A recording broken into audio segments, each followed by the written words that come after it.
오늘은 디모데후서 4장 1절에서 8절까지 말씀입니다. 하나님 앞과 살아있는 자와 죽은 자를 심판하실 그리스도 예수 앞에서 그가 나타나실 것과 그의 나라를 두고 엄히 명하노니 너는 말씀을 전파하라. 때를 얻든지 못 얻든지 항상 힘쓰라. 범사의 오래 참음과 가르침으로 경책하며 경계하며 권하라. 때가 이르리니 사람이 바른 교훈을 받지 아니하며 귀가 가려워서 자기의 사욕을 따를 스승을 많이 두고 또 그 귀를 진리에서 돌이켜 허탄한 이야기를 따르리라. 그러나 너는 모든 일에 신중하여 고난을 받으며 전도자의 일을 하며 내 직무를 다하라. 전제와 같이 내가 벌써 부어지고 나의 떠날 시각이 가까웠도다. 나는 선한 싸움을 싸우고 나의 달려갈 길을 마치고 믿음을 지켰으니 이제 후로는 나를 위하여 의의 면류관이 예비되었으므로 주 곧 의로우신 재판장이 그날에 내게 주실 것이며 내게만 아니라 주의 나타나심을 사모하는 모든 자에게도니라. 아멘. 우리가 어제 말씀을 보았던 것이 이제 경건한 삶을 살게 되면 박해가 있다라는 말씀을 보았습니다. 그러니까 신앙생활을 한다라는 것, 복음을 위해 살아간다는 것은 늘 고난이 뒤따른다라고 하는 것은 당연한 마땅한 전제다라고 하는 것을 우리가 보았죠. 그리고 이 고난이 있기 때문에 이것을 이기기 위해 필요한 것이 무엇인가? 이제 성경 말씀이다라고 하는 것을 보았습니다. 그래서 성경은 우리에게 어떤 능력을 주는가, 또 성경은 어떤 유익이 있는가, 이것을 우리에게 알려주었죠. 그러면서 이제 4장으로 넘어가면서 바로 성도가 고난을 이기고 또 성도를 살리는 방법은 말씀밖에 없다는 이야기를 3장에서 끝내면서 4장으로 들어가서 2절에 보면 그래서 너는 말씀을 뭐하라고요? 전파해라. 때를 얻든지 못 얻든지 항상 전하고 말씀을 전파하기 위해 힘써라. 이 말을 하는 겁니다. 그러니까 3장에서 믿음의 삶을 살기 위해서는 고난이 있는데 그 고난을 이기기 위해서 성경이 필요하다라고 끝이 났고 4장으로 넘어가면 이 목회 서신인 목회를 하는 디모데에게 그렇기 때문에 4장 1절에 내가 이러한 것을 두고 엄히 명하노니 2절에 너는 말씀을 전파해라. 이렇게 연결된다라는 것이죠. 말씀을 전파할 때는 때를 얻든지 못 얻든지 항상 힘쓰라는 겁니다. 여기서 말씀은 단순히 복음 전하라라고 하는 수준을 넘어서는 겁니다. 믿지 않는 자에게는 복음이 되겠지만 믿는 자에게도 이 말씀은 어떻게 됩니까? 가르침이 되고요. 경책하고 경계하며 권하는 것이 됩니다. 그런데 이것이 앞서 말한 대로 때를 얻든지 못 얻든지 항상 힘써야 돼요. 우리가 기회를 볼 때가 있잖아요. 뭔가 좀 해야 될 기회가 주어지면 좋겠습니다. 하나님 기회를 좀 주십시오. 이제 때를 얻기를 원하는 마음이겠죠. 근데 어떤 때는 때를 못 얻을 때도 있어요.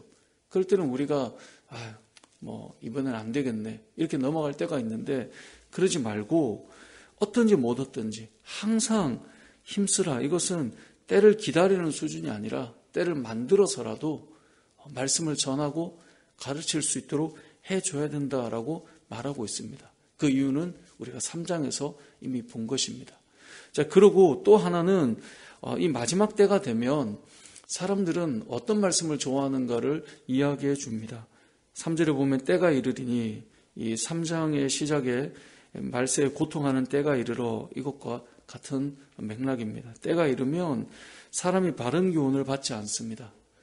그래서 바른 교훈의 전제는 아마 그 밑에 나오는 이야기와 이제 연결될 건데 바른 교훈을 받지 아니하며 귀가 가려워서 자기 사욕을 따를 스승을 많이 둡니다. 이건 뭐냐면 자기의 귀를 긁어줄, 그리고 자기의 기분에 좀 맞는 이야기를, 자기가 좀 들을 때 불편하지 않는 이야기를 들을 수 있는 자기의 사욕을 따를 스승을 많이 두고 내 귀를 좀 긁어줄 수 있는 말씀을 찾고 싶어 합니다. 바른 교훈을 원하는 게 아니라 내 귀를 좀 긁어줄 말씀을 듣고 싶은 거죠. 그러다 보면 4절에 그 귀를 진리에서 돌이켜 허탄한 이야기를 따르는 모습이 되는 것입니다. 결국은 귀를 긁어줄 때는 그 안에는 바른 교훈이 사실 들어갈 수도 있을 겁니다. 근데 바른 교훈이라 해도 내 귀를 긁어줄 것을 찾는다라고 하는 전제 자체가 문제가 될 수 있다는 거죠.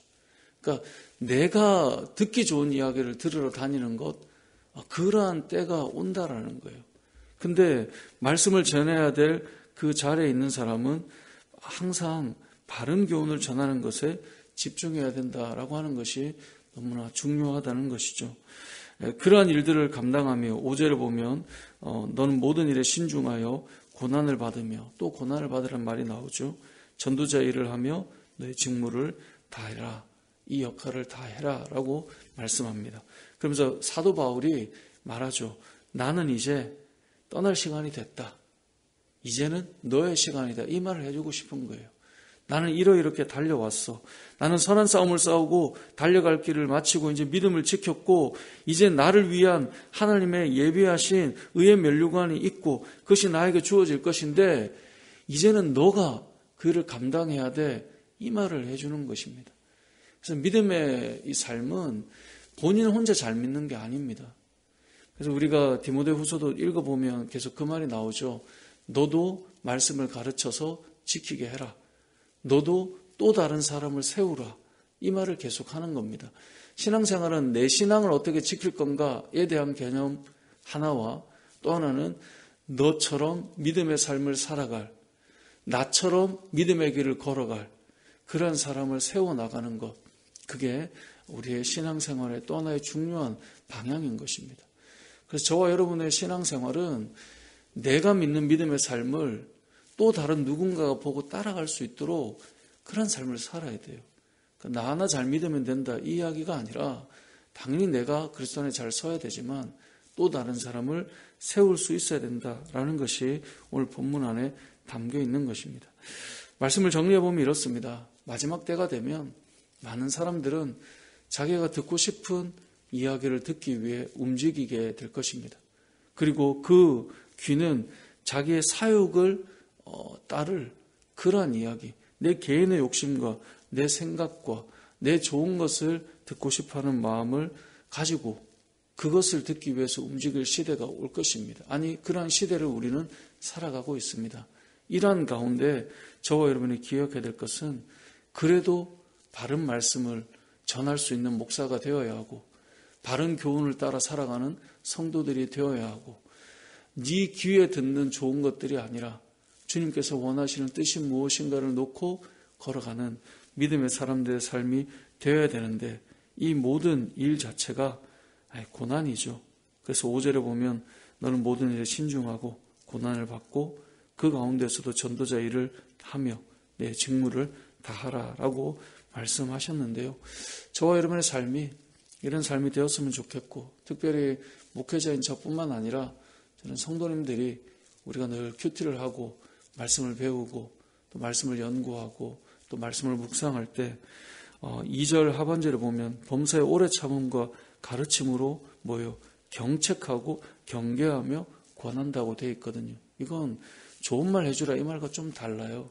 잘못된 것이 있을 때는 꾸짖어 깨닫게 해주는 것이 말씀의 능력인데, 우리가 바로 서서 하나님의 그 진리의 말씀을 따라 세워져가는 믿음의 사람과 또 그러한 교회가 되어서 내 귀에 듣기 좋은 말을 쫓아다니는 시대 속에서도 진리의 말씀 가운데 변화와 회복과 성장이 있는 저와 여러분의 삶, 또 그런 우리 교회 되기를 주님의 이름으로 축복합니다.